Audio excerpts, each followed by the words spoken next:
Hey guys, it is time to continue reading The Case of the April Fool's Frogs by Nancy Starr. We're going to read chapters 3 through 5 today. Chapter 3, More Frogs. They were halfway down Red Rose Lane when Leon saw something. "Look," he said, "there's a book leaning against that tree." They ran over to get a closer look.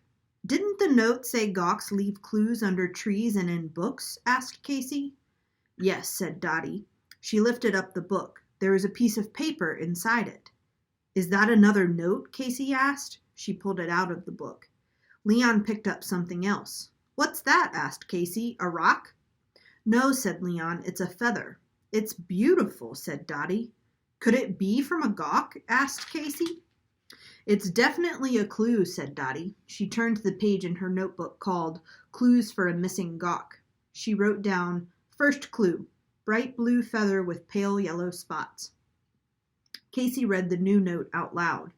"A gawk is missing. Can you help find it? If you see a red rock, look behind it. Gawks are shy, don't call their names, but one was seen on Fernwood Lane." "Fernwood Lane is on the way to town," said Dottie. "We could go there on our way to talk to Mr. Cliff," said Leon. "Look," said Casey. She pointed to a house. "That's where the new people live." They walked to 13 Red Rose Lane. A girl was sitting on the front steps. "I remember you," said Dottie. "You were with your mom looking at the poster for the April Fool's Festival." "I'm Lizzie," said the girl. "Are you two going to enter the look-alike contest?"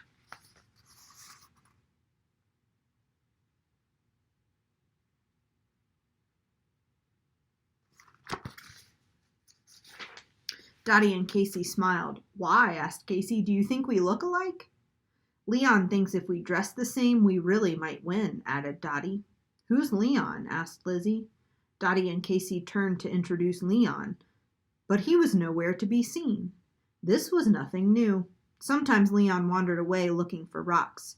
"Leon!" called Dottie and Casey together. Leon came running out from behind a bush. "Sorry," he said, "I found another frog."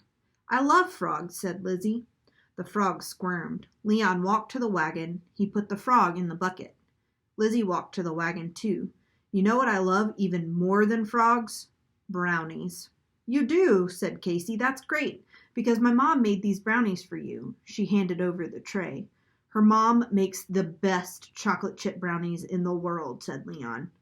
"Have you seen my mom's store?" asked Casey. "It's called Sweetie Pie." "Yes," said Lizzie. "It's right near the new store that's opening tomorrow." "I didn't know there was a new store," said Casey. "What's it called?" "It's a secret," said Lizzie. "Why?" asked Casey. Lizzie shrugged. "Do you want to come to town with us?" asked Casey. "No thanks," said Lizzie, "but thanks for the brownies." She took the brownies and went inside her house. Casey looked around. "Where did Leon go now?" she asked Dottie. "Leon!" Dottie and Casey called together. Leon didn't answer. They turned the corner onto Fernwood Lane.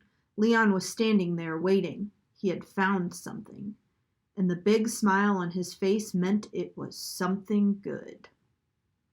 Chapter 4, More Clues. Leon opened his hand. "I found the red rock," he said. "The one mentioned in the note?" asked Casey. "Yes," said Leon, "and there was something under it." Leon put the rock in his pocket. He pulled out a note and read it. "A gawk is missing. Where could it be? Some say a gawk's favorite number is 3. Gawks are shy, don't call their names, but one was seen on Cherry Lane." "We'll pass Cherry Lane on the way to town," said Dottie. "Let's go," said Casey. "Wait," said Leon. "There's one more thing." He opened his other hand. "I found this under the note." Dottie and Casey looked at the thin white string in Leon's hand. Casey touched it. It was as hard as wire. "What is it?" she asked. "That's what Uncle Eddie puts on his rod when he takes me fishing," said Dottie. "Could a gawk be a kind of fish?" asked Casey. She put the string in the shoebox. Dottie added it to the list of clues for a missing gawk. "It could be," said Leon, "but the blue feather we found made me think it was a bird." "Could it be a bird fish?" asked Casey. "I've never heard of a bird fish," said Leon, "but I've never heard of a gawk either." They continued down the block. They put flyers in the mailboxes of all the people they knew. They gave one to Mrs. Miller, who was standing in front of her house. Thank you, said Mrs. Miller, but she didn't read it. She looked upset. Is everything okay? Asked Casey. Not really, said Mrs. Miller. I took this sandbox out last night to clean it. She pointed to the large green plastic sandbox on her front lawn. My grandkids are coming, and they love sand, she explained. Casey heard a noise. What's that? She asked. That's the problem, said Mrs. Miller. I was about to fill up the sandbox when I heard that noise. Could there be a gawk in the sandbox? Asked Casey. A shout? Said Mrs. Miller. A gawk, said Dottie. What's a gawk? Asked Mrs. Miller. Leon took the blue feather out of the shoebox. We're not sure, he said, but it might have feathers like this. Frogs don't have feathers, said Mrs. Miller. Frogs, said Dottie. We thought they were gawks. I don't know anything about gawks, said Mrs. Miller, but I do know my sandbox is filled with frogs. Dottie, Casey, and Leon lifted up the lid to the sandbox and looked inside. There are 6 frogs, Dottie said. I cannot keep 6 frogs in my sandbox, said Mrs. Miller. We could bring them to Mr. Cliff, said Leon. We're on our way to see him now. He looked in the wagon. I think we need some more buckets, though. I think I've got a couple, said Mrs. Miller. She went and got 2 more buckets. Casey put Mrs. Miller's in the buckets, and they continued on their way. Did you find it yet? A voice called out.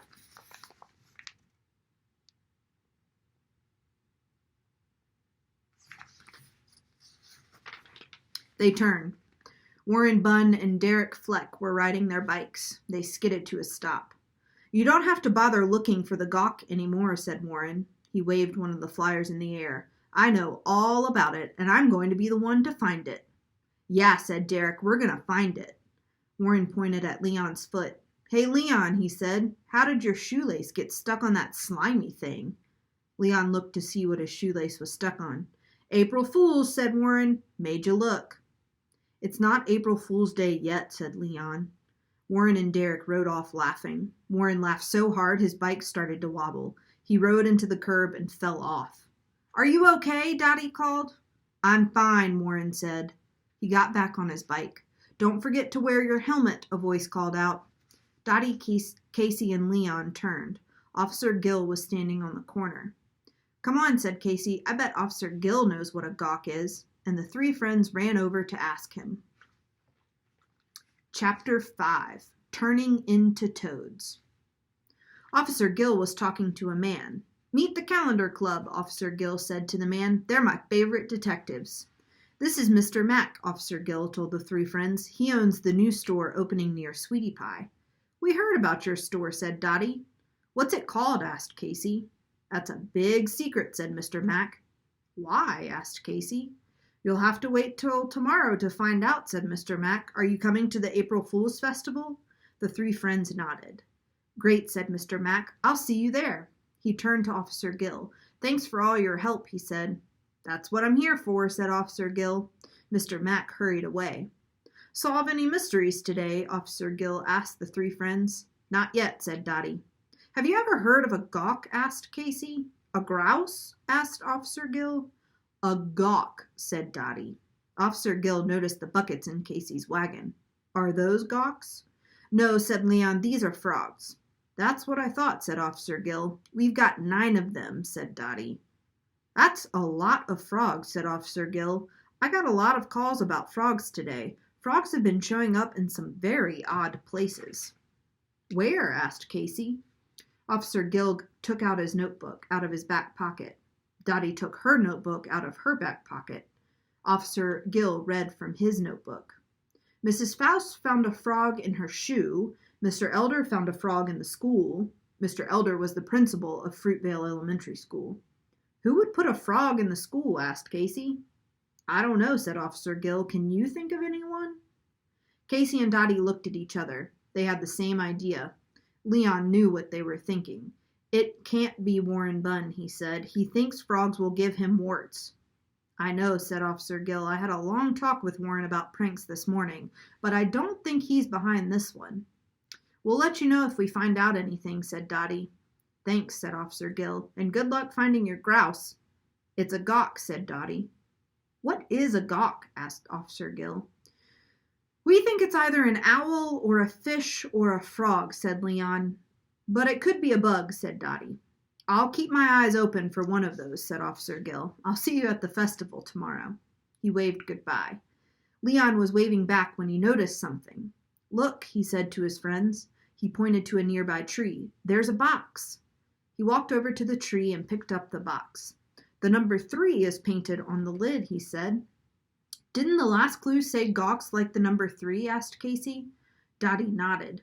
Leon opened the box. He looked inside. It's a tooth, he said.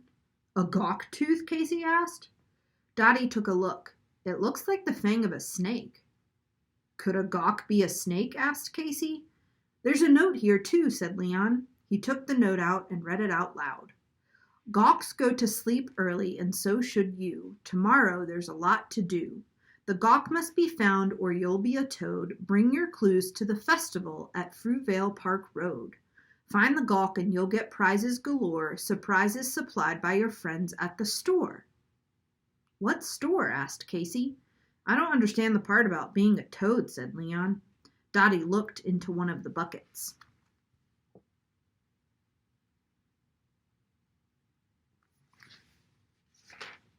Maybe these aren't frogs, she said. Maybe they're toads. Do you think they were once people? Asked Casey. Do you think they were people who looked for gawks and couldn't find them? No, said Dottie. She stared at the frogs. That one does look a little sad, though, she said, pointing to one of them. That one looks kind of mad, Leon said, pointing to another. I think we better talk to Mr. Cliff, said Dottie. They hurried to Petme to see what Mr. Cliff could tell them. And that is the end of chapter 5, my friends. I hope you join me later to read more of this wonderful book.